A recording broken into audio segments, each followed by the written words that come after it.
আপনাদের উপর খেপাইয়া উঠাবেন না। আমাদেরকে চাকরি করতে হবে।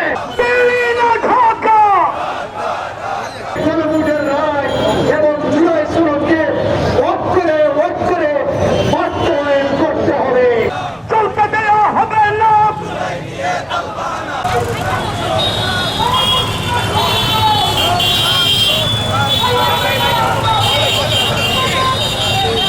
আবু সাইদ রক্ত দিয়েছে, 2000-এর উপরে শহীদ হয়েছেন,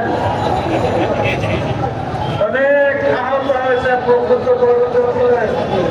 বন্ধুত্ব বরণ করেছেন। তার উদ্দেশ্য একটাই ছিল যে একটা নতুন বাংলাদেশ ফ্যাসিস্টের হাত থেকে আমরা উদ্ধার করেছি, একটা নতুন বাংলাদেশ লাভ করবো, যেখানে সন্ত্রাস থাকবে না, বৈষম্য থাকবে না, রাজধানী থাকবে না, মারামারি থাকবে না, দলীয় একটা অনুশাসন থাকবে না। বাংলাদেশের জনগণই দেশকে শাসন করবে। এজন্য গণভোট হয়েছিল।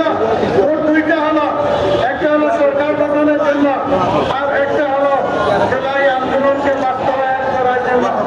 একটা তারা এটা মানল, আর যেটা জনগণের রায়, যেটা কোন রায়, যেটা হলো গণভোট, প্রায় 70% লোক ছিল, 90% এটা মানলো, আর 70% আজ পর্যন্ত তারা অস্বীকার করছে।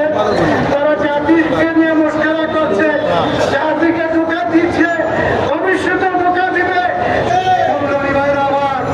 আমাদের শহীদ যে সমস্ত ভাইরা রয়েছেন, তারা জীবন দিয়ে গিয়েছেন, তাদের পরিবারকে, তাদের আমাদেরকে, ভাইদেরকে, আমাদেরকে সান্ত্বনা দেওয়ার কোনো ভাষা নেই। আমরা এতটুকু বলতে পারবো যে আপনাদেরকে আমরা আমাদের সম্মানের জায়গা থেকে হাজার কাজ বানিয়ে আমরা আপনাদেরকে রাখবো, সম্মানের জায়গায় আপনাদেরকে স্থান দিব ইনশাআল্লাহ। সুতরাং এই বিএনপি সরকার যেটা আছে, এটার হাতে এ দেশ এখন আর নিরাপদ নয়।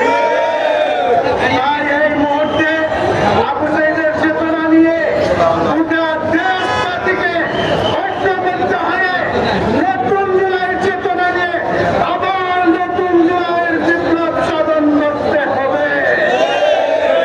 আমার বিশ্বাস বিএনপি এখনো সময় আছে, যদি সংশোধন করে নিয়ে কোন রায়কে, কোন ভোটকে মেনে নেয়, তাহলে এখনো সময় আছে জাতিকে গঠন করার, এবং এই জাতিদেরকে সহযোগিতা করবে। আর যদি না মানে, তাহলে বিএনপি যে ভুল করছে এবং যে ভুল করবে, সেটা 100 বছরেও তার খেসারত দিতে পারবে না। এমনকি গোটা জাতিকে তারা ধ্বংস করে ফেলবে। আমাদেরকে আর আপনারা আপনাদের উপর খেপাইয়া উঠাবেন না। খেপাইবেন, এই জুলাই ভুলে যাবেন না কত জুলাই কি হয়েছিল। আপনাদের সন্তান